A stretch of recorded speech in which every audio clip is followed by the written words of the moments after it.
sesuai dengan video saya sebelumnya, kalau saya ingin mengajak ngomong salah satu VTubers yang udah viral di media sosial khususnya YouTube. Saya perkenalkan, nama saya Raden Irham Wijaya, sarjana hukum. Jadi ini kebanyakan dari mereka yang belum paham tentang aplikasi VTube ini kan mempermasalahkan masalah perizinannya dan info itu ya. Nah sebenarnya bagaimana nih perizinannya nih yang bisa dijelaskan oleh Kak Irham, karena beliau ini memang lebih tua dari saya manggilnya kakak nih ya. Jadi oleh Kak Irham ini bisa menjelaskan tentang perizinan dari Kominfo menyangkut dengan aplikasi VTube. Oke, yang pertama saya buka dulu. Di bulan Januari, tanggal 18 Januari itu pemerintah Republik Indonesia memberikan izin komersial kepada PT Future Viewtech Indonesia. Artinya itu perusahaan yang membidangi di VTube ini. Terus yang kedua, pada tanggal 10 Maret 2020 Kementerian Kominfo itu memberikan surat izin terdata bahwa sudah terdaftar di Kementerian Kominfo. Pada saat ini di VTube itu mempunyai 3 fase. Artinya ada 3 fase. Fase pertama itu adalah advertising, artinya periklanan. Terus fase yang kedua e-commerce, artinya transaksi jual beli secara elektronik. Terus yang ketiga adalah digital currency. Digital currency berarti ini mata uang. Mata uang bisa diartikan mata uang secara elektronik, artinya secara online. Artinya dia tidak berupa bentuk bahwa itu uang dan berupa bentuk, tapi nilai. Ada jadi value-nya. Artinya saat ini value 1 koin itu adalah $1. $1 Amerika. Nah di sini kalau yang namanya dana miring itu saya memberikan masukan, itu banyak yang japri ke saya.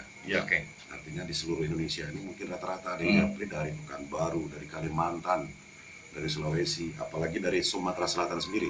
Banyak ya. Nah, mereka itu merasa bahwa kenapa orang Kominfo ini getol-getolnya mau bergabung dan join di VTube. Menyangkut mungkin karena sebagai pegawai ASN dari mantan dari Kominfo ini, ya artinya saya menjelaskan sebelum saya masuk itu 1 bulan saya pertimbangkan analisis. Artinya betul-betul saya pertimbangkan. Karena memang bagian bidang tempohari kan di bagian sandi apa namanya? Saya awalnya dari kepala bagian sandi dan telekomunikasi daerah. Itu terus 2017 saya pindah menjadi kepala bidang infrastruktur, teknologi informasi komunikasi, persandian dan keamanan informasi.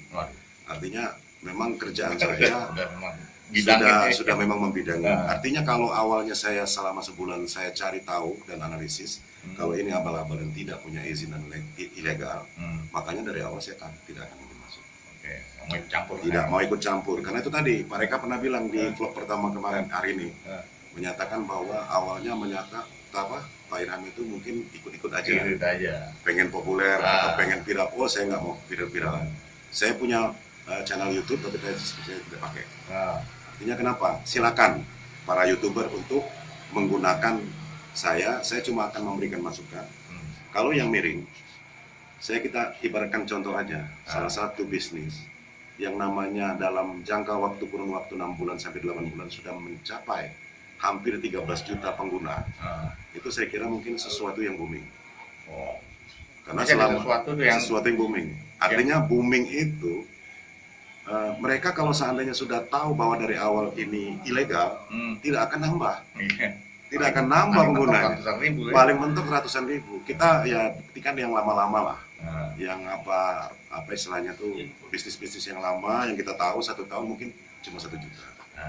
Tahun kedua 2 juta. Mungkin sekarang sudah mencapai 35 juta, tapi lama. 7 tahun. Ini diperkirakan kalau prediksi. Secara analisis saya pribadi, kalau sudah sampai 6 bulan itu mencapai 13 juta, artinya 2021 akhir Desember 2021 bisa mencapai prediksi. Bukan ada yang bilang, tapi prediksi saya dengan meningkatnya per hari hampir 400.000 pengguna masuk. Artinya servernya nggak sedikit, dia harus berubah versi dari 210, 212, 214, 213, 214 sekarang yang terakhir.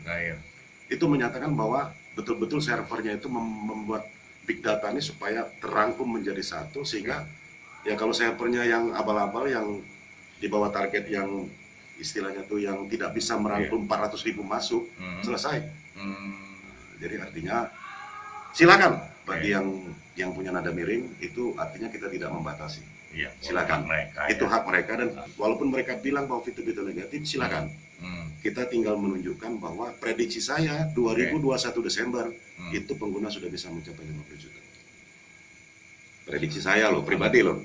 Amin. Jadi memang VTube ini kan salah satu kesempatannya, peluangnya buat di era masa begini, ya, di era pandemi begini, manfaatkanlah gitu. Ini aplikasi ini bukan seperti yang diributkan harus ada izin dari OJK, ya. Yang perlu kita luruskan, kalau OJK kan tugasnya Anda sebenarnya bisa saja mencari tahu melalui YouTube, karena OJK juga punya YouTube, ya. Betul. Apa sih tugas dan wewenang OJK? Kalau secara garis besar yang saya tangkap, kebetulan saya juga dari institusi perbankan, ya, juga saya mantan Bank Danamon, disebutin lagi. PT Bank Danamon mantan. Nah, juga saya juga berbisnis di bidang asuransi juga. Jadi semua institusi yang sifatnya menghimpun dana masyarakat, ya, menghimpun dana masyarakat dan mencairkan lagi dananya, itu harus diawasi oleh OJK. Itu seperti asuransi, perbankan, fintech, ya, koperasi. Itu yang semua sifatnya menghimpun dana, itu yang harus izin dan terdaftar diawasi oleh OJK. Kalau masalah aplikasi VTube ini tidak menghimpun dana masyarakat, dia memberikan gratis. Betul. Ya. Jadi bisnis gratis saja orang masih mikir-mikir. Nanti bisnis yang ada uangnya mau. Oh ya, sebelum dilanjut lagi, ini saya lagi ada di kawasan daerah apa namanya ini? Table tennis pistop. Table tennis pistop. Gedung Ya. tenis meja yang bertaraf Internasional yang ada di Sumatera Selatan. Ini bisa Anda lihat ini view-nya. Kebetulan yang meresmikan Gubernur Sumatera Selatan sendiri, Nah, Pak ini Haji Herman Deru. Inilah salah satu aktivitas dari Kak Ilham, ya. Selain kesibukan beliau sebagai ASN, beliau juga jago main keyboard. Amin. Saya tahun 2003 kenal beliau ini, selalu minta itu yang seperti saya sebutkan dalam video saya sebelumnya, ya. Lagu masih ada band gitu. Ada band. Walau badai menghadang, cet. Nah, Apa masih? apa? Jadi itu perkenalan saya dulu waktu dengan Kak Ilham ini. Perlu diceritain nggak nih? Boleh, silakan. Jadi Kak Ilham tempo hari ingin membeli rumah, ya, karena kekurangan uang. Bertemu dengan saya, waktu itu saya masih di bagian kredit, ya. Direkomendit. Saya proses, ya, dengan posisi beliau sebagai ASN dan memiliki profesi sebagai artis. Ya. Artis deh, keyboard ya, seniman ya. Ya. Nah itu saya analisa, artinya institusi perbankan dan aman ini memberikan persetujuan untuk beliau memiliki rumah. Sekarang rumahnya udah dulu beli 950 juta, sekarang udah 10 kali lipat. Nah, kawasannya juga kawasan elit. Itu berkat Pak Reka. Enggak juga. Reka Reksa, ya kita harus puji karena beliau dulu punya sesuatu yang membuat orang itu menjadi sejahtera. Saat ini alhamdulillah berkat beliau 2003, 2021 ketemu lagi, dan alhamdulillah saat ini kita sama-sama menjadi VTuber. Iya. Ketemu juga saya ngeliat dari YouTube tempo hari. Ya. Jadi itu yang perlu dijelaskan, satu masalah regulasi. Sekarang kenapa di banned perizinan di Kominfo-nya ya? Oke. Nah ini yang harus diketahui oleh para VTubers, juga Anda yang mungkin sedang menonton video saya saat ini. Anda bisa Oke. Jadi maksud di banned di situ sekarang ini yang diplot oleh Kominfo itu bukan izinnya, tapi websitenya. Karena akan memperbarui dengan lisensi GR80. Nah, kalau mau tahu GR80, nah, silakan buka Google aja. Pasti jelas. Lisensi GR80 itu menambah perizinan yang tadinya dari advertising menjadi e-commerce. Artinya setelah e-commerce nanti waktu digital currency itu nanti akan ditambah. Jadi prinsipnya satu, saya punya prinsip satu aja. Seluruh VTuber tenang-tenang, tidak terpengaruh kanan kiri. Selagi masih bisa install VTube itu di Play Store, bisa registrasi, bisa menjalankan misi dan bisa transaksi di exchange counter, maka sampai saat ini Kementerian Kominfo Republik Indonesia insya Allah tidak memblokir dan tidak menganggap VTube itu ilegal. Artinya itu yang saya mau katakan. Itu yang harus dibawahi. Jadi Anda nggak sia-sia buang kuota nonton video saya ini, karena saya menampilkan orang yang memang lebih kompeten dalam hal ini menyampaikan kepada teman-teman yang ada di Indonesia.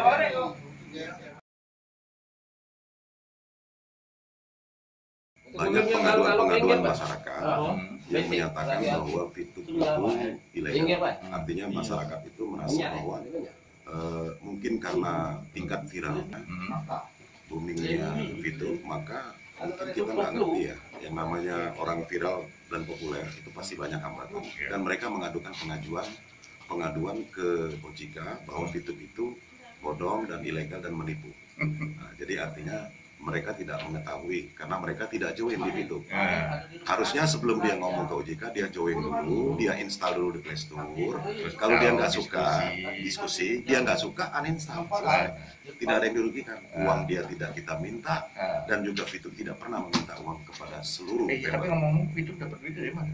VTube dapat duit yang pertama itu kalau kita install ke Play Store itu sudah dapat satu orang berapa, itu dikalikan 12 juta, 13 juta.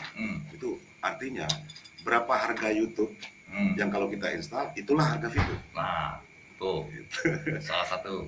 Jadi salah satu penghasilan dari PT Future Vitek ya. Ya, Vitek. Vitek ini mendapatkan penghasilan sampai dari situ. Saat kita menginstal. Terus itu baru dari belum nanti kalau iklan, belum lagi nanti masuk ke fase e-commerce, belum lagi nanti kalau ada digital currency. Karena visi misi dari VTube penghasilan, hiburan menjadi penghasilan, dan arah ke depannya itu akan merebak sampai ke Asia Tenggara dan terakhir sampai ke Asia. Artinya nanti suatu saat, bukan tidak mungkin, orang beriklan di VTube itu tidak pakai dolar, tidak pakai uang kontan, tapi dia pakai poin. Saat ini 1 poin $1. Artinya kalau currency-nya nanti sudah bergolak cepat, booming dan lain sebagainya, banyak yang orang akan beriklan di VTube, maka bisa jadi currency-nya naik. Satu poin bisa menjadi 3 sampai 5 dolar. Bisa jadi. Karena apa? Tingkat minat, animonya sudah banyak, dan orang itu tidak diminta uang untuk kirim untuk beriklan. Dia cuma cukup beli poin. Berarti suatu saat kalau Pak Reka punya perusahaan di Jepang, ya pengen beriklan di VTube karena ditonton sama 15 juta sekarang, berarti nanti suatu saat bisa 50 juta orang nonton. Itu kira-kira CEO yang Pak Reka yang ada di Jepang, begitu mau beli poin, bisa jadi dia klik nama saya sebagai penjual yang punya poin $10.000. Itu ya bayangan kita. Bayangannya kita di situ. Sampai sejauh itu. Jadi ya Anda baru-baru bergabung di VTube ini, yang mungkin sekarang masih menganggap sepele, ya nggak apa-apa, itu pilih. Jangan ragu. Tapi kita kedepannya, ya kami ini sebagai VTubers juga memiliki pandangan kedepannya seperti inilah. Inilah namanya bisnis di era digital, di era internet. Kita nggak bisa pungkiri lagi. Nah, ini yang terjadi. Nah, kita mau ikuti perubahan yang ada sekarang atau masih tetap dengan pola yang lama? Saya bisa tambahkan. Boleh. Yang pertama, ini sebetulnya VTube hadir di Indonesia sebagai tuan rumah. Karena plus 62 itu kan Indonesia, nggak ada plus 62 negara lain. Artinya dengan adanya pandemi COVID-19, semua penduduk itu pada saat itu di bulan Maret itu dihimbau untuk di rumah saja. Apapun di rumah saja. Sekarang timbul VTube di tanggal 20 April 2020, 1 bulan COVID muncul, 1 bulan VTube keluar. Dengan kondisi orang itu nggak perlu cari duit keluar, cukup di rumah, apalagi ibu-ibu rumah tangga. Dia masak jam 8, dia scroll 1 kali nonton, jam 9 nonton lagi sampai jam 3 sore, itu udah selesai 10 iklan. Dan dia dapat dengan gratis yang dia regis $0,3 per hari. Artinya dia gunakan posisi manual, tidak strategi fast track, dia jalankan dengan gratis 0,3 per hari. 34 hari dia dapat $10 loh. 34 siapa yang mau ngasih? Ya mohon maaf kalau seandainya kita ada bisnis yang seperti ini yang lain. Saya terus terang dari awal kalau yang namanya bisnis, kalau registrasi pakai uang itu saya tolak duluan. Duluan tolak. Kenapa? Pasti nggak beres. Oh iya, ini yang saya pertanyakan juga nih. Kenapa kita harus ada KTP? Oh iya. Jadi saya tanya juga balik. Kenapa sekarang SIM card itu harus menggunakan KK dan KTP? Artinya SIM card itu kan harus menggunakan KK dan KTP. Artinya sama. Orang itu kalau tidak mau abal-abal pasti dia minta KTP. Kecuali kalau sampai dia minta nomor PIN ATM itu ditolak, pasti bukan dari Fitur. Pasti bukan dari Fitur. Kalau dari Fitur cuma dua. Satu minta nama banknya, dua minta nomor rekening bank. Di luar itu sudah bebas. Artinya ini sama dengan kita bikin SIM card baru. Kalau kita beli kartu apapun, pasti diminta untuk registrasi. Kalau nggak ada nik KTP atau nik KK itu tidak akan bisa masuk. Dan registrasi tidak bisa. Nah juga sebagai tambahan juga, ini sebagai jaminan pihak Fitur kepada pihak ketiga nanti, apakah benar penggunanya ada orangnya gitu loh. Ya. Dengan dasar tadi legalitas dari identitas KTP ya. Jadi sudah terbentuklah bahwa ini loh audiens yang dimiliki oleh Fitur ini sudah sekian juta orang ya. Nah, jadi itu sebagai gambaran buat teman-teman Fitur pun juga Anda yang saat ini sedang mencari tahu ataupun pengen tahu lebih banyak tentang Fitur. Ya inilah yang bisa kami sampaikan ya Bang Dio.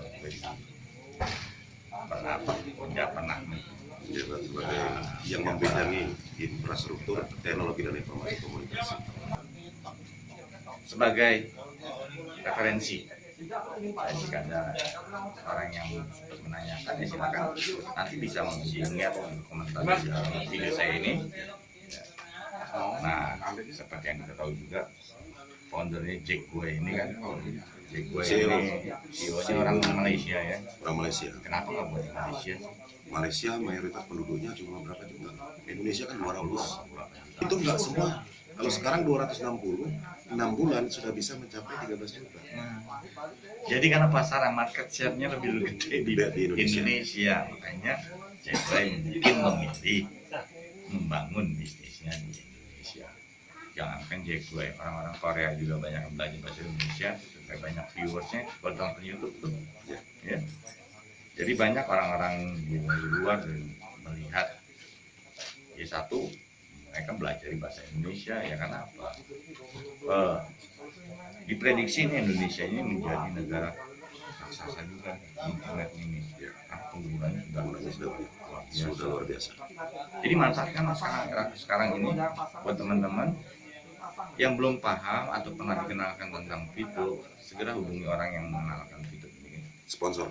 Nah, sponsornya atau Anda bisa bergabung dengan Akhir Jaya. Amin. Boleh disebutin nomornya? Nomor HP, nomor referral. Nomor referral. 3356 101. Nah, 3356 101. Kalau mau join nama saya.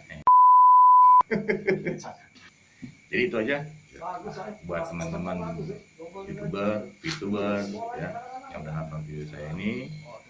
Semoga video yang saya buat kali ini bersama Kak Ilham bisa bermanfaat. Amin. Salam sukses buat para VTuber Indonesia.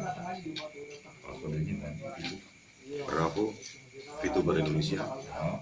Go Diamond. Bye. Bye.